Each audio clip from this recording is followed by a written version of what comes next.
pendant 7 ans, pays na biso eza dirigé na président ya ba militant, mais pas avec un président ya république. Lelo to komi na changement de fréquence à travers un message ya discours o ezalaki na kati ya discours à Joseph Kabila.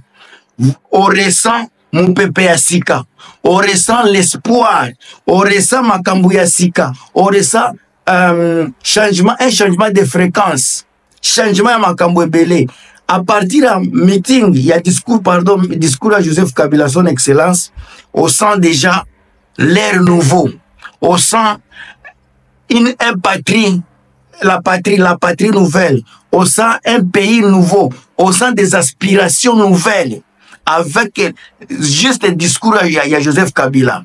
Si Kabimisi ba 12 piliers, oya bimisi, oya ko travailler sur yango pour échanger mboka na biso.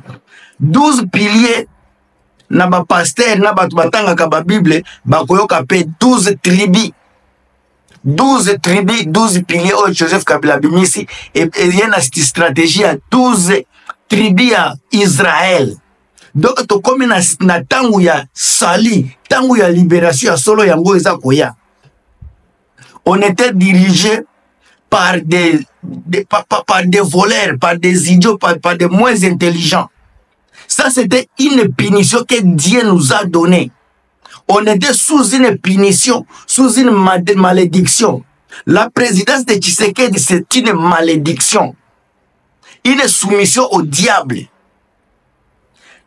Une gouvernance basée sur la violation de la Constitution, le détournement des fonds, les viols, l'impunité, la dictature. Wanande image ya Tshisekedi Tshilombo. Mais Dieu est grand. Aza kolongola biso na boumbu, na malédiction.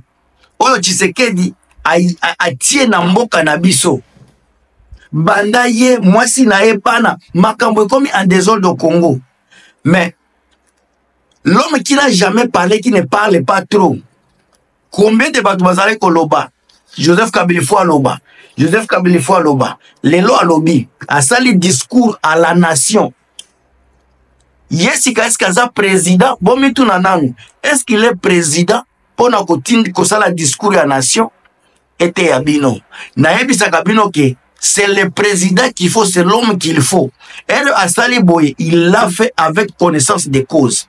Il sait que le monsieur qui est là, c'était démon, c'était tyran, un irresponsable, un incompétent, un mongol. Nous t'avons konzabiso. Kombo na ye, Tshisekedi Tshilombo.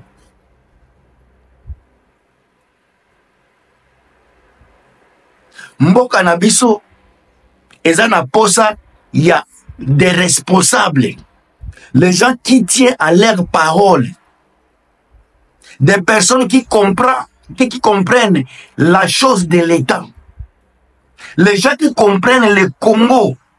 Tshisekedi est venu au pouvoir sans un plan. Il ne connaît rien du Congo. Yango papa naye atikala jamais ko pesa bokonzi. Atikala jamais ko pousse kutu pembeni na likambo ya Congo. Parce qu'il savait que ce monsieur est un mongol. Il ne connaît rien de la politique. Il n'est pas intelligent. Mais na yepite na machine ni nzambe kaka pona biso kofingaka fingaka. Bilobela na biso ba congolais. Yango esala nzambe atinde la biso Tshisekedi. Pona kopinir biso 7 ans. Lundi, mardi, mercredi, jeudi, vendredi, samedi. Donc, 7 ans, net 7 jours. À punir biso pendant 7 ans. Ceux qui viennent au Congolais pour comprendre té, pour comprendre Galissou souté. Ça, c'était un message clair que Dieu nous a donné. Il nous a puni parce qu'on a insulté les gens, on ne comprenait rien, on se croyait qu'on est tous des dirigeants. Il y a un biso Tshisekedi pour la punition. Après la punition, maintenant, toza, koya na vent ya changement de fréquence. Changement ngo kosalema na batu ya mayeli, batu bazana idéologie ya kokumbela mboka. Dozomona ba Joseph Kabila. Bananga yaki topesi ye confiance, topesi ye espoir. Aza kosala makambo na ye. Soki lelo sika Kabila komi na niveau ya nini ya Goma, basali alias basangani. Tshisekedi ndenge ba militaire bakomi ko déserter, ba militaire bakomi ko bouder, bakomi ko longwa cheyo bazokota na M23, bazokota na AFC à cause ya discours à Joseph Kabila. Tshisekedi faut koyeba ke même entourage na yo wana ba risquer ko silisa yo parce que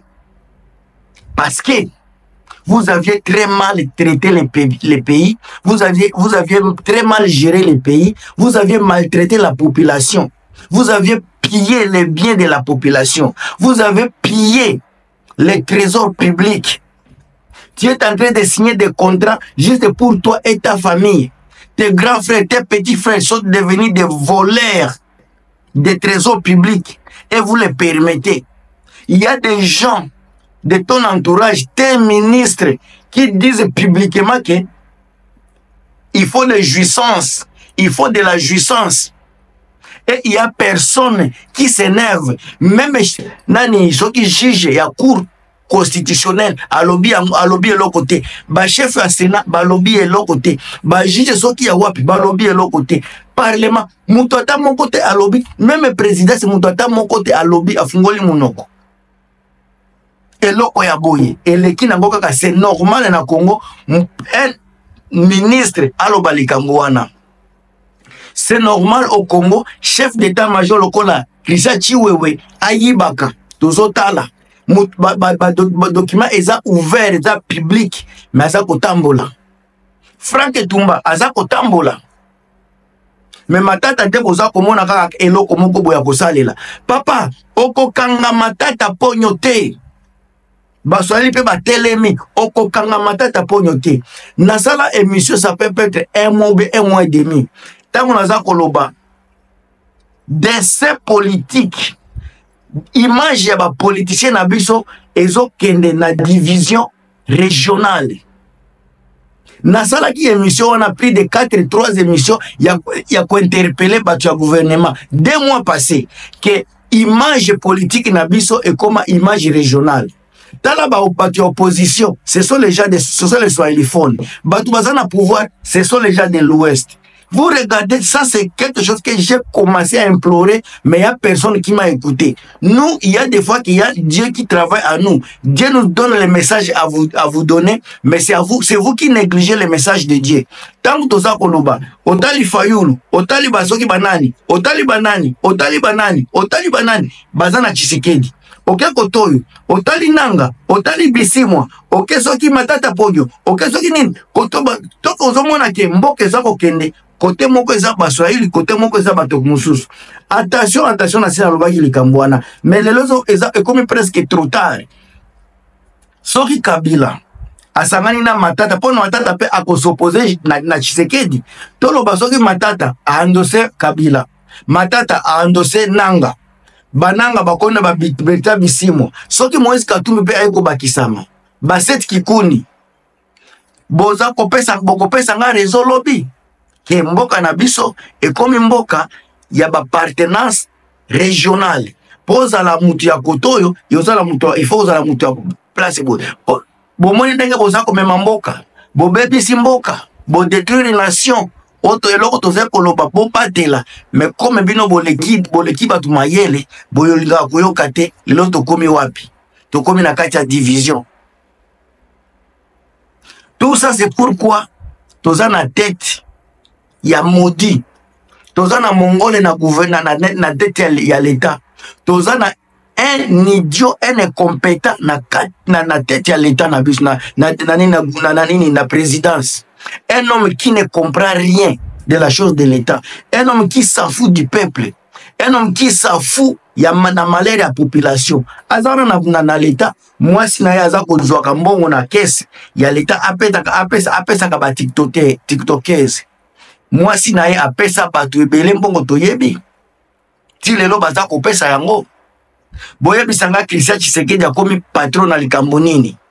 Bandeko ya Tshisekedi bazokoma ba millionnaire, baza ba ubimisi mbongo wapi, basali wapi po bazala ba millionnaire. Bino bat boza ko beta maboko boko zala pe modi. bino bato boza kobetela miyibi maboko bokozala modi.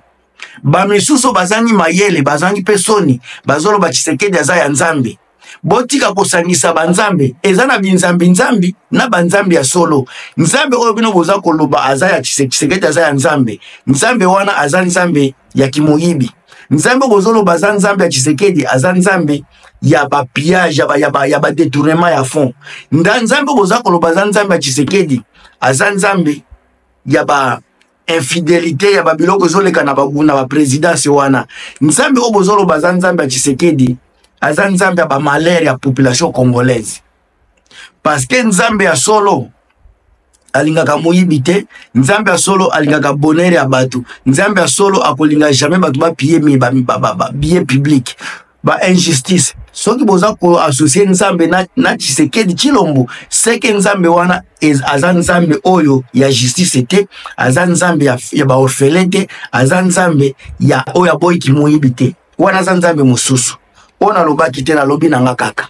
Oya aza na mato ya koyoka, ayoka.